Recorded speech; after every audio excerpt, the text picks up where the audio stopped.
Okay, so I went ahead and clipped in the capacitor here. Now let's turn it up and let's see what happened here. Here we go. What was that? There was no hum and then there was. Look at it.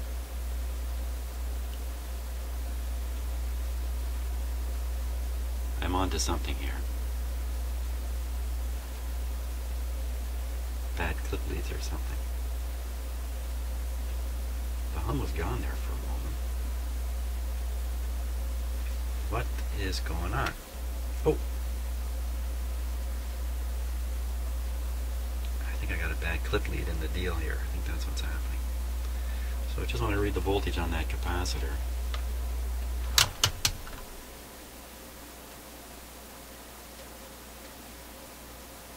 What happened? The hum is coming from my voltmeter all this time. Come on.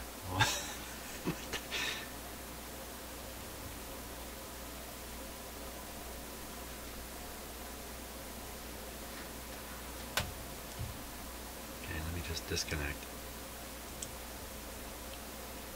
Come on.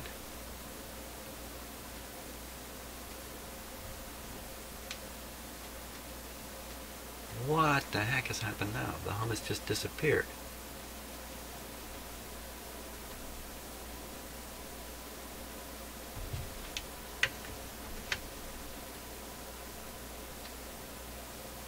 The whole thing has disappeared. Danger, danger. What's happened? Oh, I bet you it's just the wire on my speaker.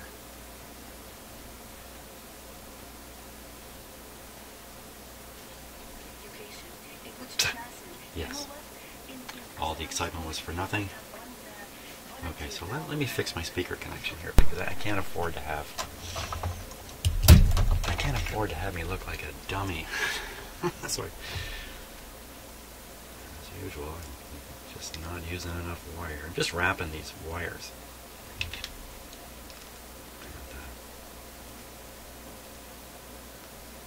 End up having to troubleshoot the troubleshooting. Yeah, wrap lots more.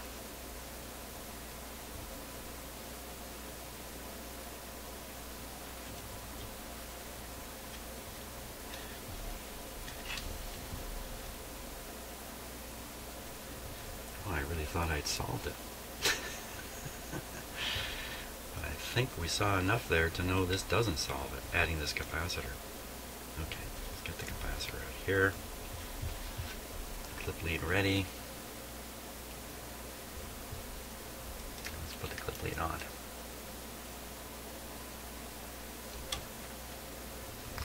And I'm going to safe this up. This clip lead here, and I'm just using to hold the output wire here. I'm just going to clip the other side here too, so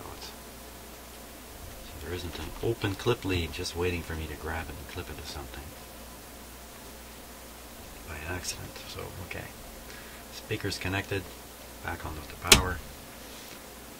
We have the extra bypass capacitor in the circuit.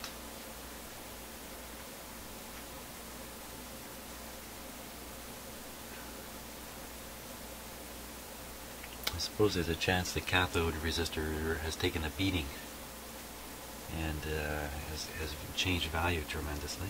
We'll take a look at the voltage on it in a moment. Volume's up, so the hum should come back.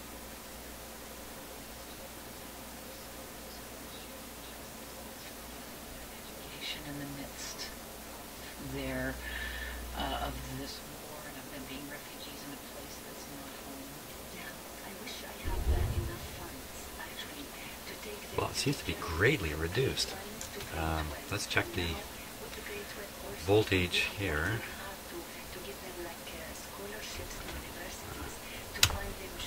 20 volt scale, 0.5 volts. That's not much. Means the bias on that tube is 0.5. Just for comparison, here's the other tube and its bias voltage. everything he learned in SRO school. 1.3. The cooperation, the love, the care. He's spreading this to all his You have the same size cathode. They're the same tube, same size cathode resistor, very different voltage. I think the plate voltage on this tube is much higher. You know, they paid the big price for Syria, and I think with these children, the future would be better and would be more beautiful. Hazar al-Mahani, you have an incredible story to tell. Thank you for sharing it with us. My pleasure. Thank you very much. It's my honor to be 79 here. Thank you very much. versus She's a pharmacist. 60, not much different at all. Of Al Salam School for Refugee Syrian Children. Power off. Well, I should bypass this capacitor too. How many of you are applauding at this point? I told you, Jim. I told you, Jim. Change all the capacitors. You know, I will get there. If it has to be done, I will get there. Just take this very, very painful route. No, it's not painful. If you haven't figured it out, or watching all my videos, I am definitely working on radios here, but I'm also working on me. And the radio is the tool I use to work on me and my knowledge, or my lack of knowledge. And so I take approaches to things that are going to help me with me. And I guess by extension, potentially help you understand things better too. It's a little different than, you know, being in the school setting where in the classroom and the guy who knows what's going on is spoon-feeding information into your open mouth. This is a lot different, more different approach. But what I find is when I learn stuff this way, I learn it really, really well.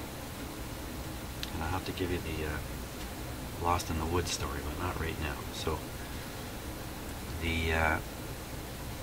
we're right across the capacitor here. So the negative side is here. Let's stop talking, start thinking. Or I do something silly. Positive side goes right across here. So I now bypassed the two bypass capacitors. But I really wanted to read the value of that resistance. That's really what I was after. Okay, one side of the resistor is connected to ground. So I think all I gotta do is take this lead, switch this over to ohmage, and we think we're gonna read 1000. We're gonna read 1000. Expecting a 1000. What do we really get? 1200, and up on this one,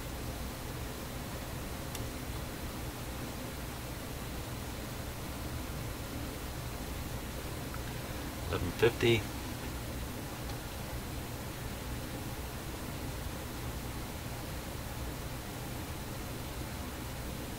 $1250. Well, they're slightly high, but I don't think that means anything. Okay, so we have the extra bypass capacitor. Let's see if we've knocked out the last little tidbit of hum here. Just checking the polarity to make sure I didn't group up. Positive on white. Positive on white. Okay, fire it on. Fire on. Now these are large capacitors. I'm putting in 50 microfarad at 100 volts as opposed to 10 microfarads at 25. So unnecessarily large capacitors, but no harm in that. You put in smaller capacitors because of the smaller cost. That's and maybe the space requirements. Get away with a smaller component, cheaper component, why not?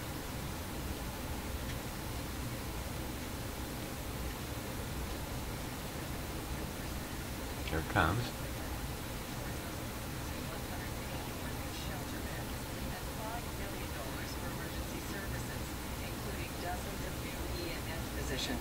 The budget also continues a plan to fund the subway expansion. Yesterday, the mayor announced a 10-cent TTC fare increase. Earlier on Metro Morning, he explained the hike. you charged what we were charging before this 10-cent fare can increase, certainly hear the hum. providing poor service, overcrowded buses, buses that don't come, and subway trains that you can't get on. Under Rob Ford, you actually paid more because fares were increased, and you got less because they cut the system back.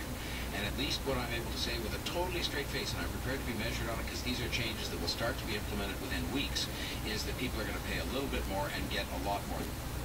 The budget now goes to the Budget Committee. My God, a totally honest, rational politician. He doesn't play politics. Hey, Mr. Tory.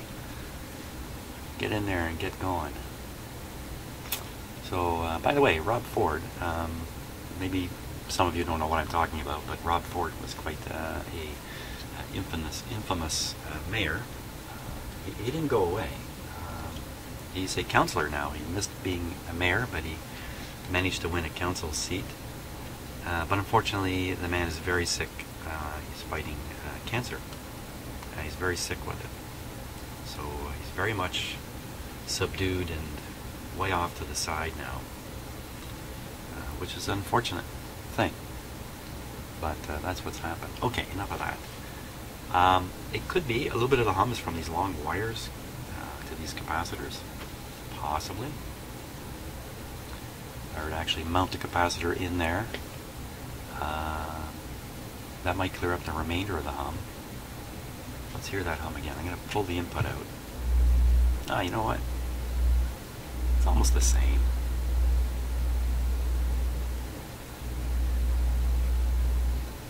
We're not finding it yet.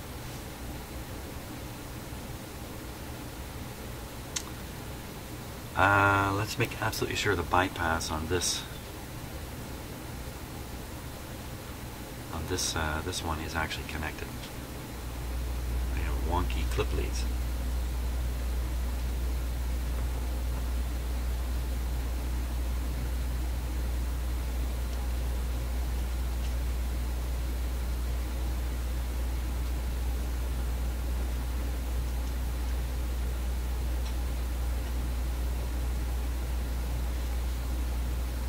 Absolute check. We'll look for the voltage here. Whoops.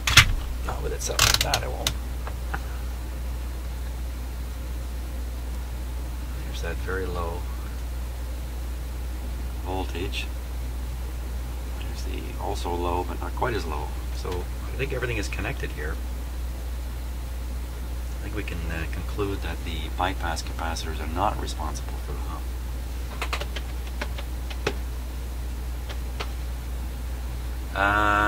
I think we got to get the scope going on this. Let me get that set up. Okay, I think I'm ready to go. So one camera, you see the equipment here. The other camera is looking at my oscilloscope. Okay, and I can throw them both on here like this. So now here we go. Here's my oscilloscope lead. I'm just going to touch it with my finger. There, you can see it's definitely reacting. We'll turn it to 1 volt per division on here. First thing I'll do is turn on the amp. Actually, I need the amp on. Give the amp a minute.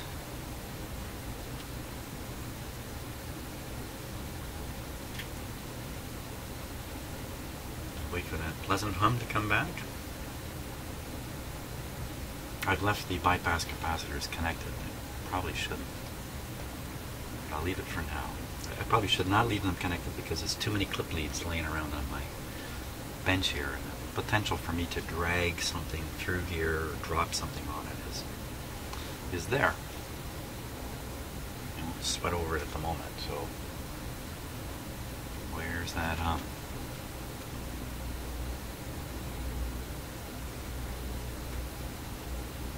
It has to warm right up for that hum to present itself. Gee, I wonder if that's coming right from the rectifier tube. Ah, you know, interesting. Since the previous output tubes got cooked, maybe the rectifier tube got cooked too. I don't know. Did I ever test it? Don't know. Okay, let's carry on with what we're doing. It can't be the rectifier tube because we get clean hum-free signal if we just ignore the first tube. We just rely on the operation of the second tube and the rest of the amp. Hey, it's fine. Okay. So what I'm going to do, I'm going to go on the hum-free one first. Being the smart guy I am, we're going to hook up to the plate. When I do this, the screen on my scope of the line you see is going to fly off the screen while the capacitor charges, and then it will drift back in. That's my prediction. Here we go. Just give it a moment. There it is. Now, how much hum is in that?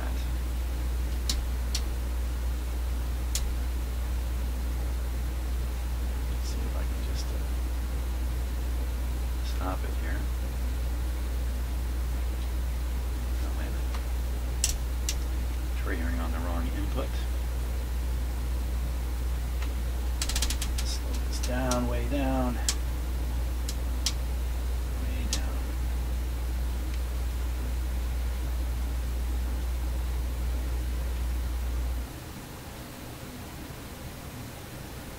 Wow, that's interesting.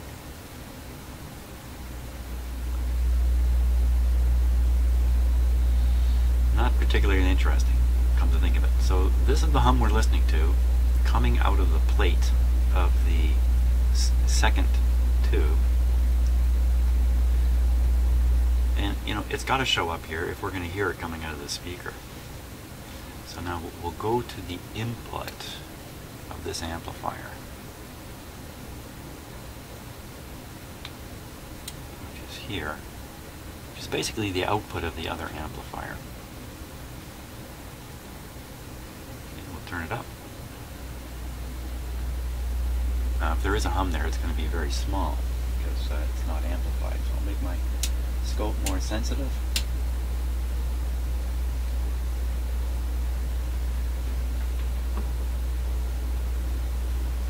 Turn it down. Straight line and turn it up.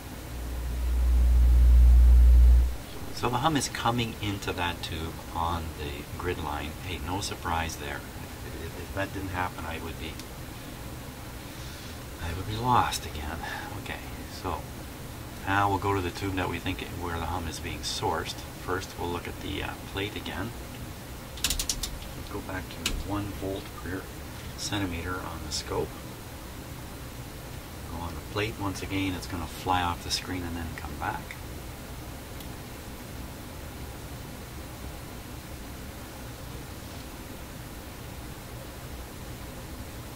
I wish I didn't have a pulsing like that.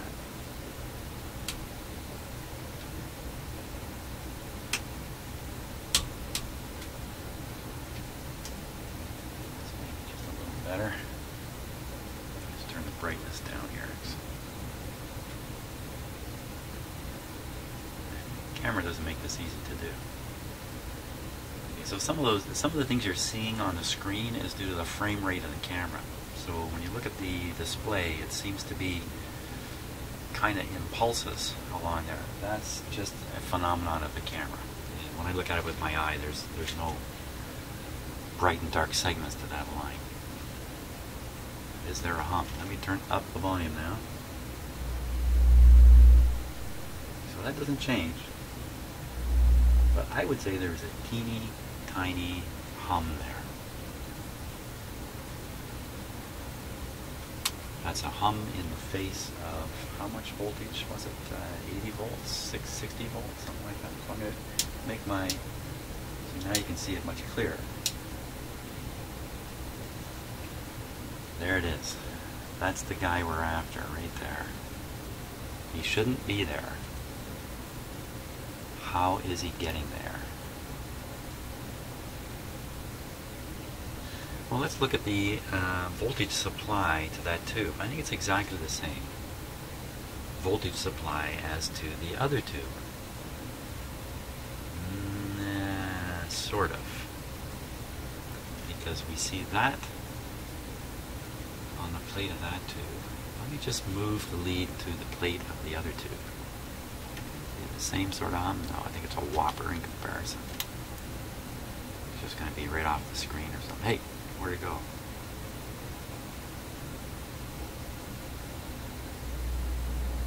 Oh yeah, right, because it's volume controlled at this point. There it is, a similar kind of level. Back on the first tube again. Of course, the volume has no effect on the hum. Let me lift one bypass capacitor for that. Watch. Nothing happened. You know, it got bigger if anything.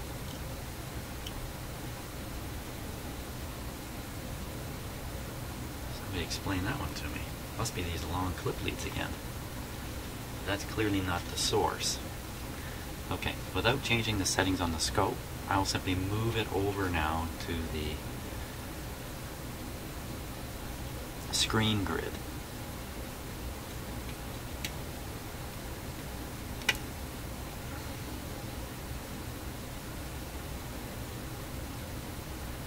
The screen grid is essentially hum-free.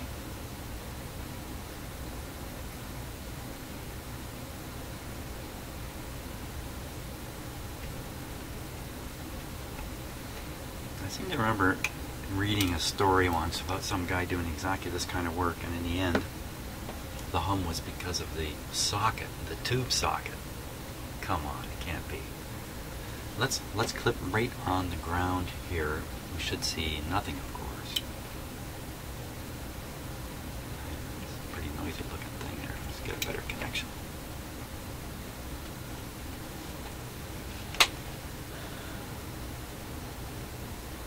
That's kind of interesting.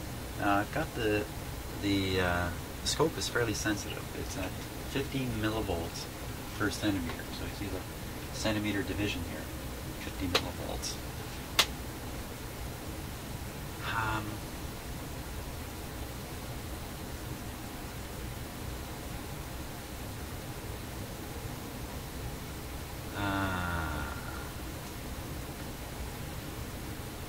Is that the hum source right there? Basically, I've got the oscilloscope connected to two chassis ground points in here. So it should just be a straight line of nothingness. There is a hum.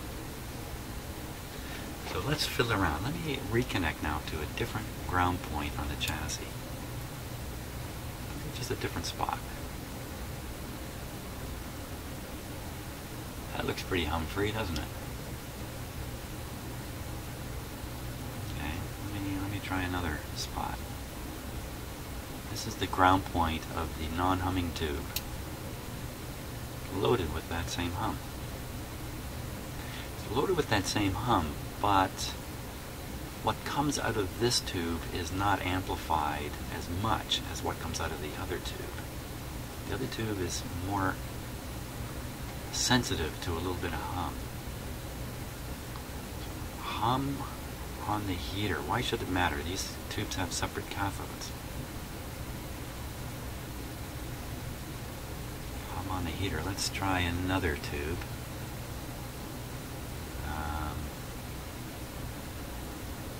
That would be this one. All these are on the same wire. Get it in there. Get it nice. Oh, lots of hum there.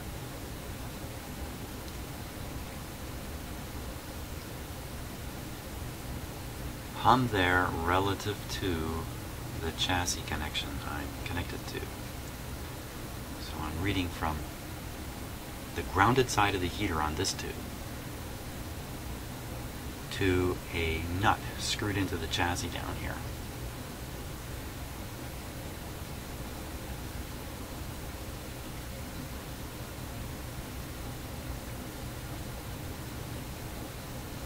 And I've got the scope very sensitive, so we're probably reading the voltage drop on the lead wire traveling through these tubes. And you know what I'm noticing here is that this tube I'm clipped onto,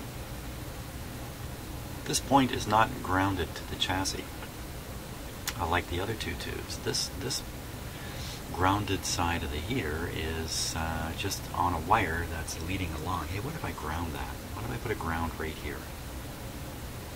I mean, it's introducing potentially more ground loops. Or am I actually grounding out the hum on the heater? Now, is there any danger in doing that? Am I about to do something stupid?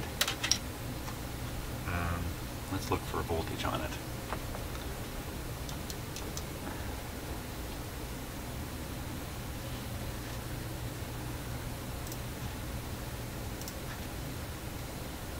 Okay. So, first I'm on the DC scale. Just being very safe here. We shouldn't really see anything. Nothing. On the AC scale, should also see nothing here because basically I'm reading two grounded points. I'm on a 20 volt scale.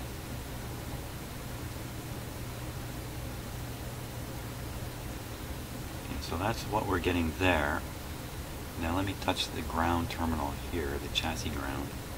See the 0?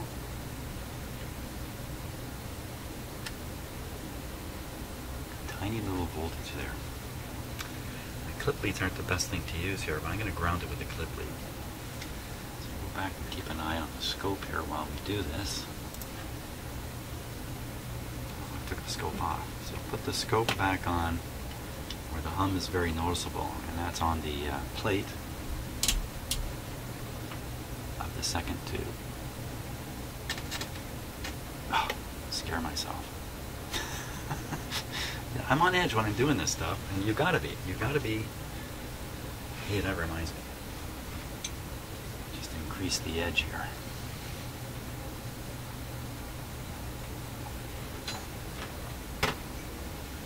Okay. I think we're on the hum spot. Only we have to hear it to see it. That's okay. Let's hear it. Make this more sensitive. You can see it better. Turn it down a bit.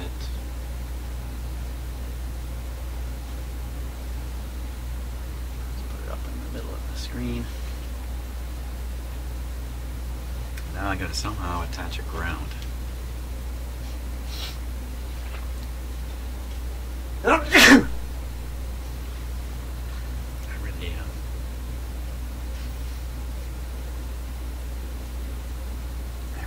I did this up on this tube, so I'm kind of surprised this would help at all, but for the sake of identification and elimination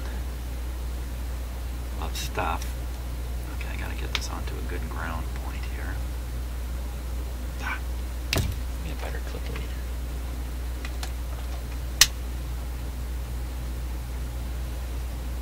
Okay, so we're gonna pick a chassis ground. On that big nut there. Now, without too much nervousness, I'm just going to tap it on here.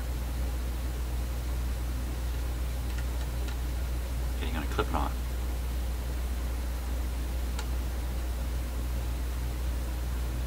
No appreciable difference. We're chasing down the wrong thing. A little bit of hum. I mean, after all, the heaters are run on 6 volts AC. I mean, they're humming away like crazy. It can give you a problem if there's some kind of internal short in the tube. I swapped the tubes around and it didn't seem to make any difference. So I don't think we're looking at an internal short. I tested the tubes too and they didn't show a short. So I think we're chasing the wrong thing.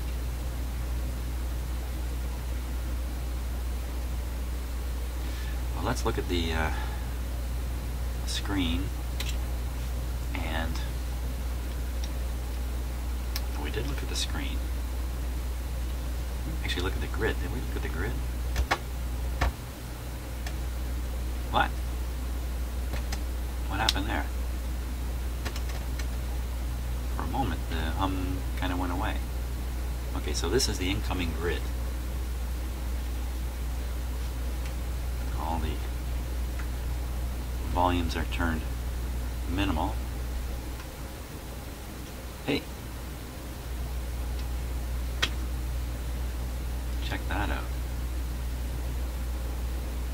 turned up the volume on one of the inputs and the hum.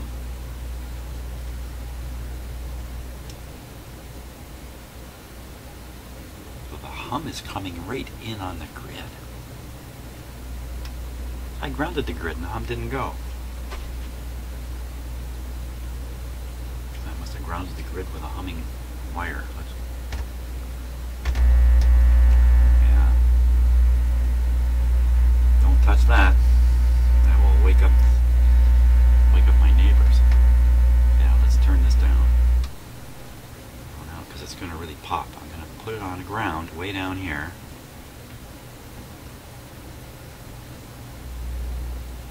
It's still humming. If I turn the volume up, doesn't make much difference now. I've got the volume high enough that if I didn't have this wire here, whoo, if I didn't have this wire here, the hum would be really, really blaring.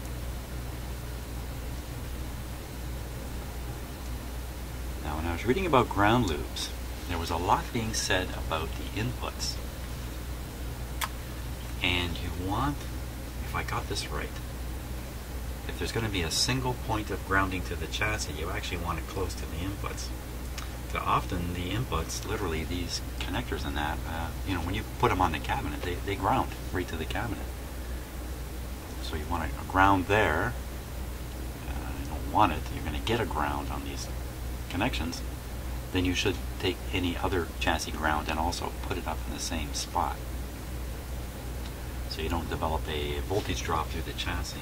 Something like that. Something like that. I'm probably not explaining this very well, but hey, what can I tell you? I'm learning too. So if we really want to try to knock the hum out, because this input is going to be extremely sensitive, let me short it back from the, well, let me take this off. Turn down, turn down, turn down, turn down. Take this off. How did I miss that when I did that so much earlier? I'm going to stick this right on these terminals here, like this one. That didn't seem to make any difference. There's a fairly large resistor in there, I think. What is it? It's a brown, black, yellow. So it's a very large resistor that each one of these has this large resistor in the line going. So when you feed a signal in, let's say from your guitar or whatever it might be, microphone, that signal has to pass through this large resistor. And right now that's an open circuit. That's an open circuit.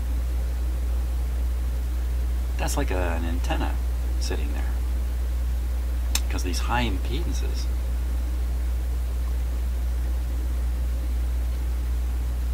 Which if I short that input, that's basically what I did with this, isn't it? Let's see if I've got a shorting thing here.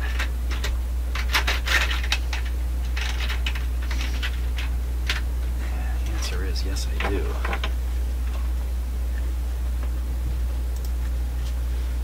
So I've got my converter, and I've got my shorting guy here. So then I plug this in, it just shorts the input right out. I'm going to turn down the volume because once again I just don't want to pop. I like coffee better. Here we go. Well, I didn't do a darn thing. Of course, I turn the volume up a bit here.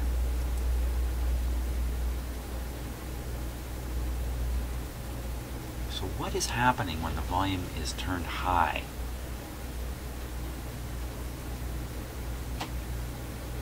It's the way they have this wired, the potentiometer is simply adding more resistance in the line. So the signal comes in, goes through that big whopping resistor, the 10 the 100,000 ohm resistor. From there it goes into a potentiometer, which must be like a mega ohm or something like that. When I turn the volume up full, I have minimal resistance in the potentiometer, so all that's left is that big resistor. Okay. Where's my wire to ground here? Here it is. Yeah, just laying around. Now, I'm going to put this on the non-grounded end of the big resistor. So I'm basically sticking it right on the input to this, on the other end of this gray cable. So basically what I'm doing. So I'm going to short, I'm going to turn the volume down. This is putting a short to the cabinet. I'm going to do this one up here. So the volume control potentiometer is basically between the grid and the chassis now, and that resistor is out of the picture.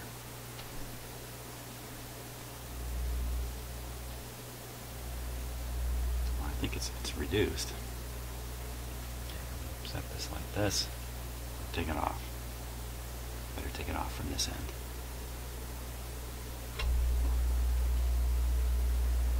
Okay, so I'll put it back on.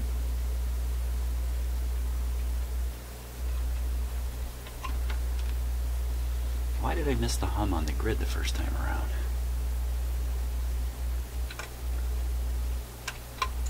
Oh well, you know, the more mistakes I make, the more I learn in the long run.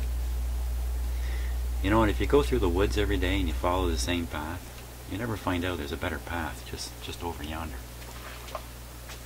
So it's good to go wander around the woods. Now I still have this short, so I'll pull the short out. Shouldn't make much difference now. The hum is greatly reduced. It's still there though. Because maybe where I put the ground on, so let's move the ground around. See if we can find a quieter spot. It's gonna get louder, I think. Yeah, because now this wire is adding into the whole deal. So we'll click right here. Look at that. Hum be gone. Volume full. Hum be gone. Totally gone.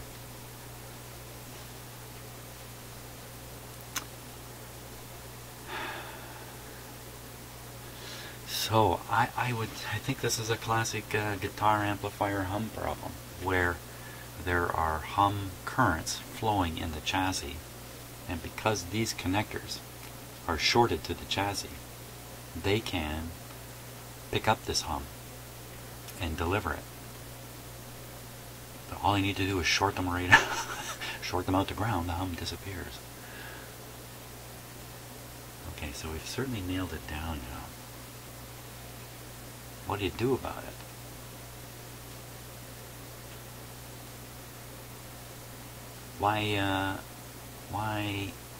What have I done here? I've gotten rid of that large. Hey, let's adjust the volume here. Well, that was full. That's up full. And that's down to nothing. Well, this is down to nothing. Uh-oh, uh-oh. Yeah, don't be fooled now.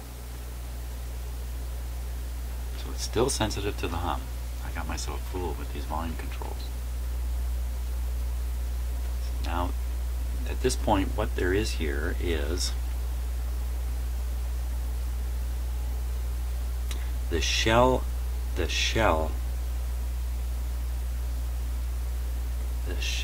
of the capacitor. The shell of the capacitor is tied back to one leg on the volume control.